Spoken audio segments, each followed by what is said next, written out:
नमस्कार दोस्तों, मैं गुलशन कौमसी गुड लाइफ स्टडी सर्कल में आपका स्वागत करता हूं। और आज की वीडियो सबके लिए बेहद बेहद बेहद बेहद इंपॉर्टेंट होने वाली है।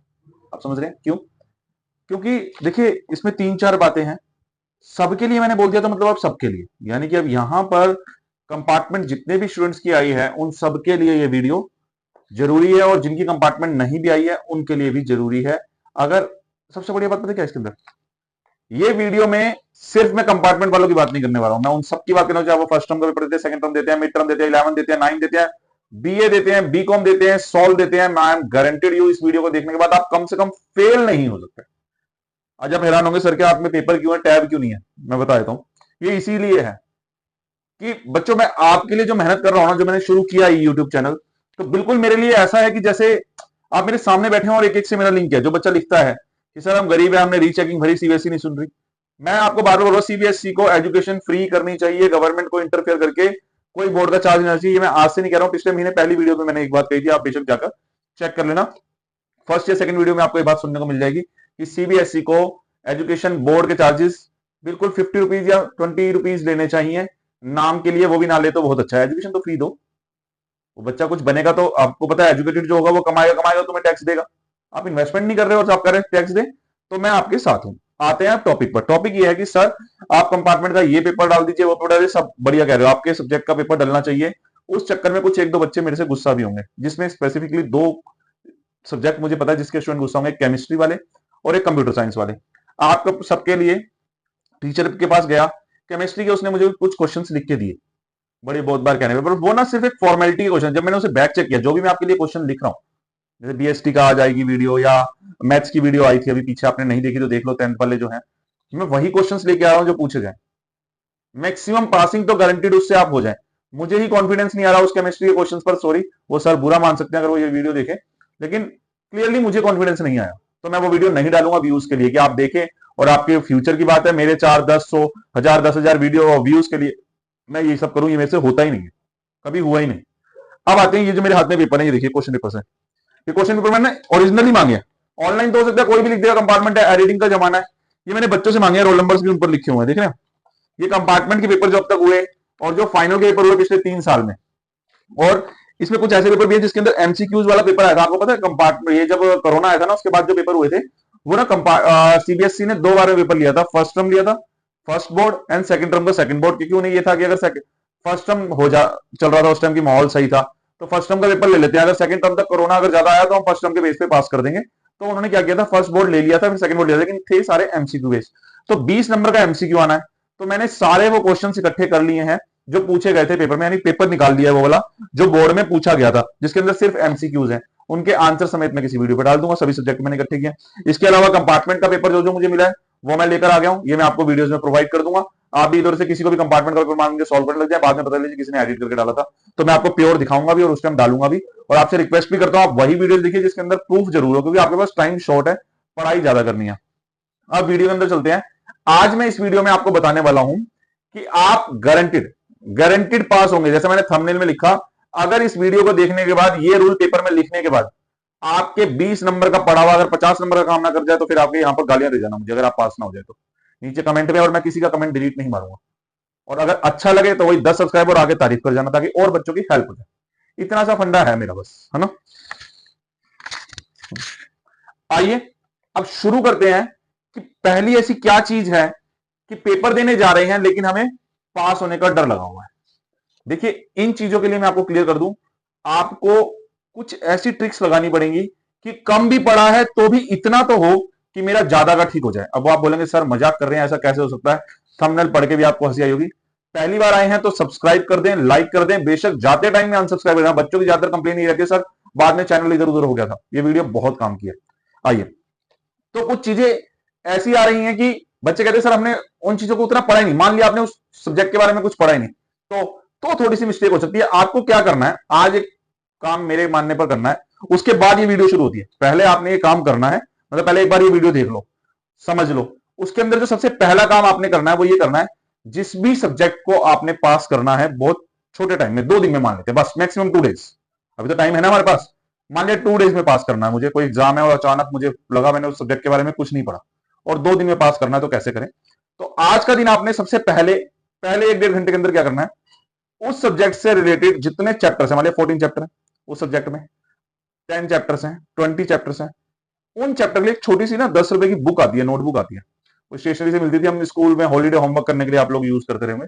एक पतली सी कॉपी लेकर, नोटबुक लेकर, उन चैप्टर्स के नाम लिख देने हेडिंग पर, एक पेज पे एक, अगले पेज पे दूसरा, कितना भी बड़ा चैप्टर है, एक पेज पे एक, अगले पेज पे दूसरा, तीसरा, ऐसे करके 20 जितने चैप्टर्स हैं उतने पेजेस पे उनकी हेडिंग डाल देंगे। ठीक है, आपने डाल दी। अब उसके अंदर से जो छोटे मोटे मोटे जैसे ना कुछ पॉइंट्स दिए होते हैं, वो पॉइंट हर एक के सिर्फ 6 या 7 पॉइंट ही लिखने हैं आपने, पॉइंट 6 लाइनें हर एक की लिखनी है, बस लिखनी है अभी। ठीक है ना, और आप पास हो गए।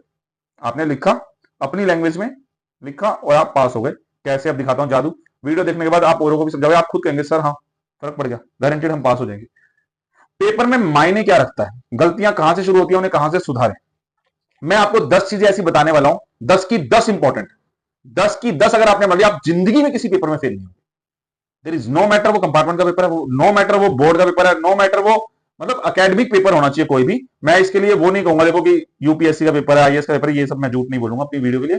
पेपर होना चाहिए एकेडमिक, चाहे वो बीए का पेपर है, बीकॉम का पेपर है ना, बीएससी एमए का पेपर है, इग्नू से आजकल बच्चे करते हैं जो मैं वीडियो डालता हूं, सबके लिए ये रूल अप्लाई होता है। आप 2 दिन में पास हो सकते हैं अगर उस सब्जेक्ट के बारे में पहले दिन, तो आपने सिर्फ उनके नाम लिखने हैं और उनके बारे में 4-4, 5-5 पॉइंट्स लिख लेने हैं, बस इनफ, हर पेज पर, और कुछ नहीं करना आपने।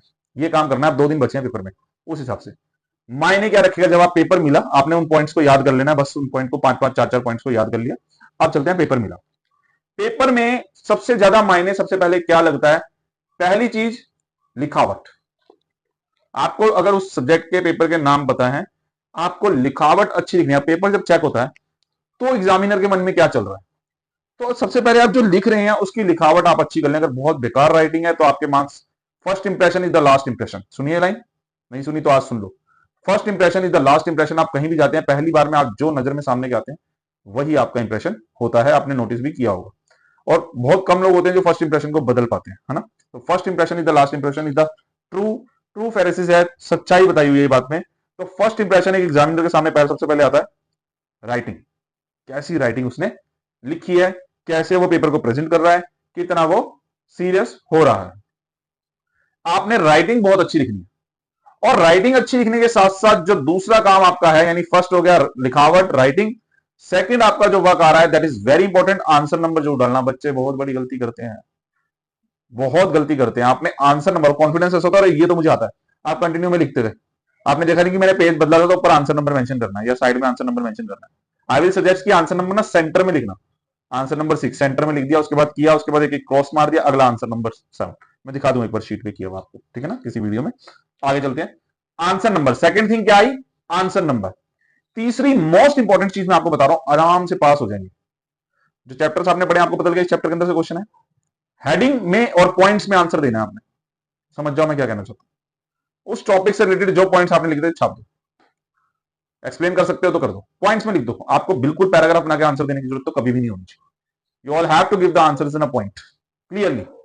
नेक्स्ट, यानी कि आपने हेडिंग बढ़ जाए। और एक और बात, जब आप हेडिंग लिख रहे हैं या पॉइंट लिख रहे हैं उसके नीचे ना कई बच्चे स्टार बनाते हैं, कई बच्चे डिजाइन बनाते हैं। हाँ, सिंपल 2 लाइनें डाल दो, इक्वल का साइन डाल के उसे एक्सप्लेनेशन में एक्सप्लेन कर दो, है ना। अभी मैं बताता हूं, कुछ एग्जांपल लेके भी आपको बताता हूं मैं, अभी आगे 1-2 पॉइंट्स के बाद और चीजें भी आपको बता दूंगा।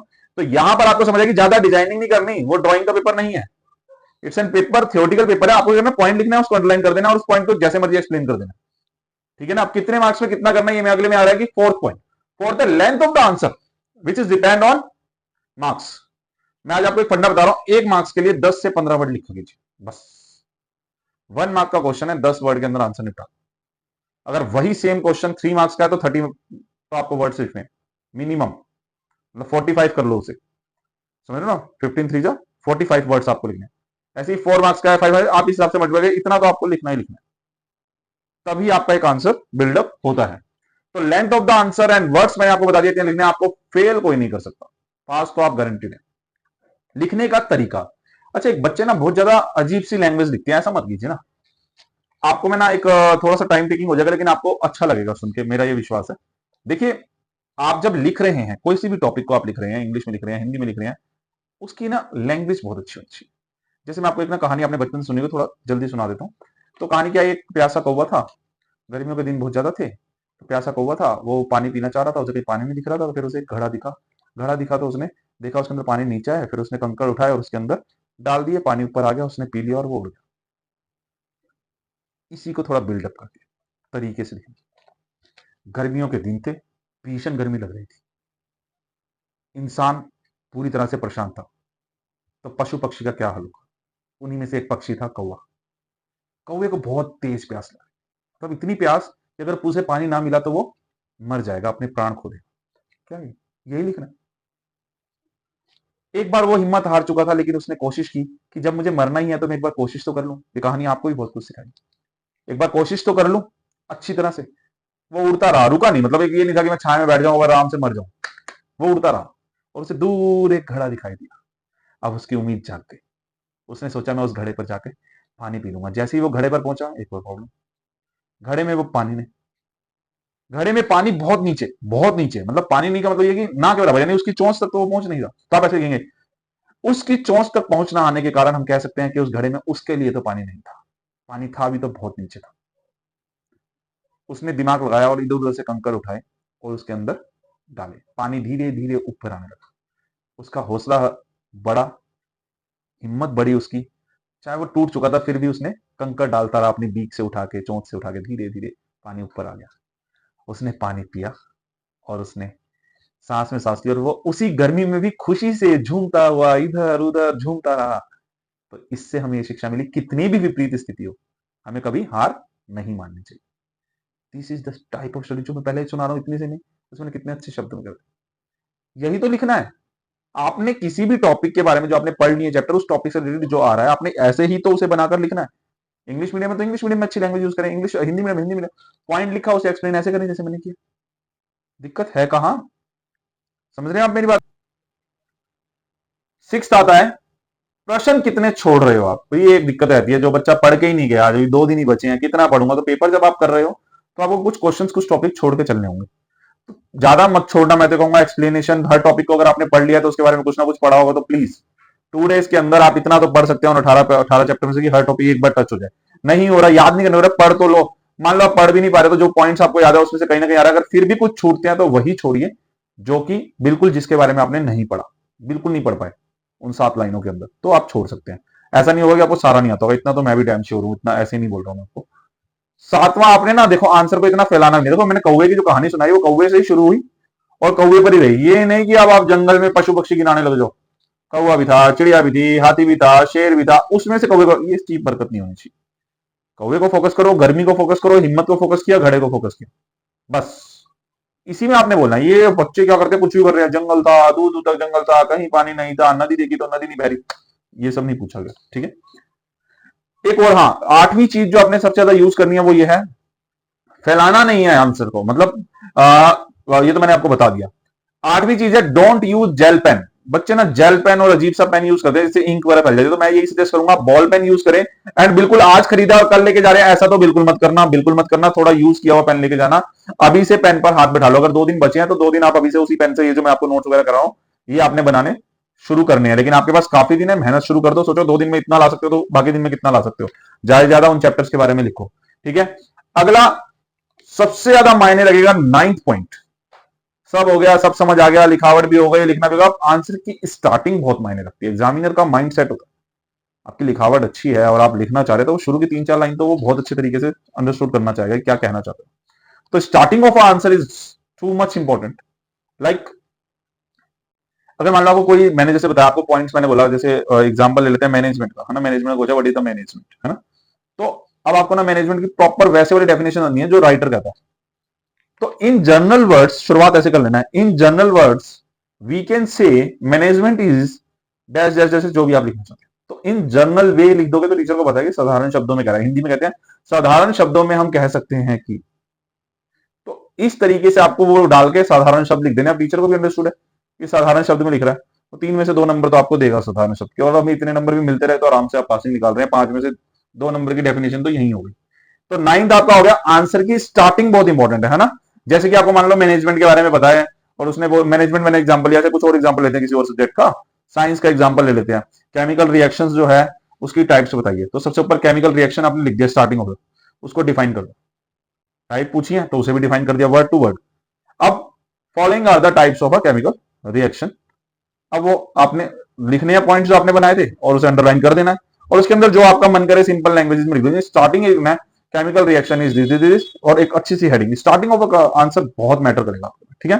तो स्टार्टिंग ऑफ आंसर बहुत अच्छा होना चाहिए।